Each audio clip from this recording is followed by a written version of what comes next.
Yo yo yo, salut les turfeuses, salut les turfeurs, bienvenue pour un nouveau pronostic de Benoît Requin. Ok, place au pronostic du quintet du jeudi 27 avril, direction Paris-Longchamp pour le prix de Marly, plat, 1300 mètres, 16 partants, réunion 1, course 1, indice de confiance, 1 sur 5.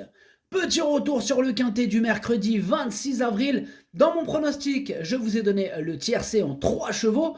Et le numéro 4, le casseur de tickets, c'était qui? C'était bien sûr lui, le chef de ma petite liste des casseurs de tickets repérés. Ah, je l'avais repéré ce numéro 4. Je vous avais dit que c'était lui le chef. Il a fait quoi? Il a fait son boulot, hein, il a cassé. Ok, c'est parti, on commence ce pronostic et on commence avec le numéro 1. C'est William Tell. Et on écoute directement les Côtes Dolphins. William Tell n'a pas hérité d'un très bon numéro de corde. Il ne connaît pas l'hippodrome et c'est aussi un test pour savoir comment il se comporte dans ce type de peloton avec beaucoup de partants. Certes, c'est la plus haute valeur de la course, mais il faudra voir comment cela se passe et comment son jockey va arriver à gérer son numéro de corde. Eh bien moi ce numéro 1, il fait partie de mes préférés, il me plaît beaucoup, je l'ai gardé très haut en 3e position. Ce numéro 1, Daisani. On enchaîne avec le numéro 2, Empathique. Et on n'aura pas les commentaires de l'entraîneur Fabrice Chappet. Ah, c'est pas très sympathique pour un cheval qui s'appelle Empathique. Eh oh, Fabrice, on donne jamais les commentaires comme ça, c'est pas bien. Non, franchement, c'est pas bien. Faut penser aux parieurs, faut penser aussi à nous, les pronostiqueurs, à tout le monde, quoi. Ah ouais, non, c'est abusé. Non, franchement, c'est pas bien. Enfin bref, Fabrice Chappet, du coup, il est parti pêcher. Il est parti en plus, attention.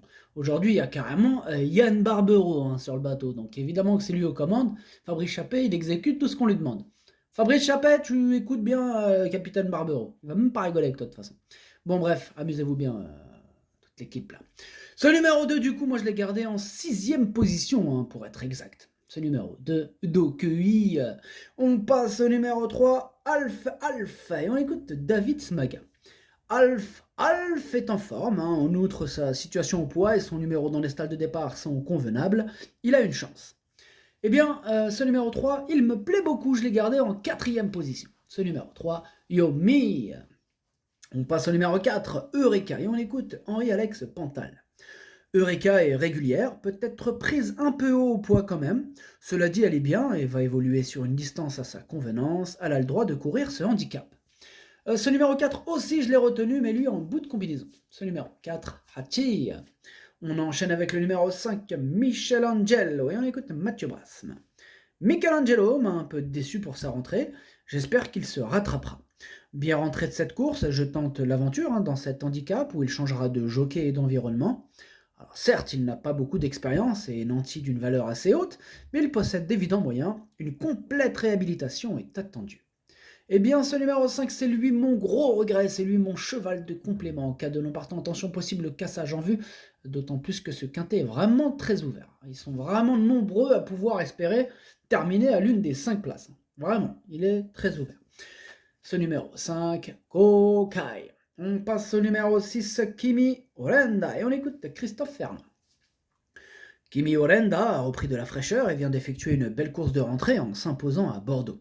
Cette fois, on s'essaye dans un handicap, elle possède désormais un brin d'expérience et je pense qu'elle peut fournir la valeur qu'on lui a attribuée, elle devrait très bien courir. Bien, moi il me plaît bien ce numéro 6, je l'ai gardé en 5e position. Ce numéro 6, Doi. On passe au numéro 7, Sister of Love, et on écoute Maurizio Garnieri. Sister of Love est bien, tout le temps au top de sa forme, elle est beaucoup montée en valeur. Je crois que cela va être très compliqué de gagner, j'espère qu'elle sera capable de prendre une place, mais il faudra un bon parcours, d'autant qu'elle n'aura pas son jockey habituel. Il ne faut pas de terrain trop souple. Pour information, son jockey habituel, c'était Christian Demuro. Alors du coup, ce numéro 7, moi je l'ai gardé en bout de combinaison. Ce numéro 7, Nanaï. On enchaîne avec le numéro 8, Rosie Roquette. Et on écoute Edouard Tueux. Rosie Roquette courait dans un bon lot en dernier lieu et était gênée pour finir. Elle aurait dû prendre une place faisant une très belle valeur. Elle court un peu rapprochée mais est en forme. Elle est très régulière. On va essayer de la monter de l'avant. Comme il y a de l'opposition, on espère plus une place. Si elle terminait 5e, nous serions content. Eh bien, ce numéro 8, moi je ne l'ai pas retenu, mais il est en plein milieu de ma petite liste des possibles troubles faits. Attention, ce numéro 8 à Kiken. On enchaîne avec le numéro 9, Ping Pong, et on écoute Philippe Decouze. Ping Pong est une pouliche que j'apprends à connaître au fil des jours. Elle possède pas mal d'expérience et évolue sur une distance qui lui convient bien. De plus, une de ses 2 victoires a été acquise sur le parcours qui nous intéresse. Son dernier m'a bien plu et je la crois en mesure de fournir une bonne course. Eh bien, moi, ce numéro 9, c'est un regret. C'est mon 2e cheval de complément en 4 non partant. Attention à ce 9. Ce numéro 9, Kiken. On enchaîne avec le numéro 10, Nuit Blanche, et on n'aura pas les commentaires de l'entraîneur. C'est qui l'entraîneur? C'est le capitaine Yann Barbero, évidemment qui va rien dire, il s'en tape. Ah lui, il s'en fout d'aider les autres. Attention, aider les autres au PMU, enfin, dans les courses, tout ça. Après, je sais pas s'il est comme ça, style tu lui dis, ouais, t'aurais pas 1 euro? Non, non. J'espère que c'est pas un mec, il dit toujours non, tu vois, c'est abusé. Non, c'est triste quand même. Bah ouais, parce que c'est des personnes, tu sais, qui disent toujours non, ça doit pas être rigolo, quoi. En fin de compte. Enfin bref, en tout cas, côté course, lui, il nous aide pas. Il a pas envie de nous aider, je crois qu'il nous aidera jamais. Voilà, c'est comme ça. Yann Barbero, bah amuse-toi bien sur ton bateau, capitaine Barbero. Fais pas trop souffrir pauvre Fabrice Chappet, là. Il le suit partout, Fabrice Chappet. Il est parti où? Il est là, t'inquiète pas. Il est là. Bref, ce numéro 10, du coup, lui, je l'ai pas retenu, tout simplement. Ce numéro 10 est cacu. On passe au numéro 11, Monapia. Et on n'aura pas les commentaires, mais attention. Il l'a donné, mais il l'a donné en vocal, donc ça n'a pas été retranscrit, mais c'est pas grave, moi je l'ai fait. Du coup, alors qu'est-ce qu'il nous dit, Nicolas Clément? Il nous dit qu'il a une réserve, car c'est quand même son premier handicap. Ensuite, il découvre la piste de Longchamp, c'est aussi une réserve. Attention, là c'est Nicolas Clément qui le dit, c'est pas mes commentaires à moi, qu'on soit bien d'accord.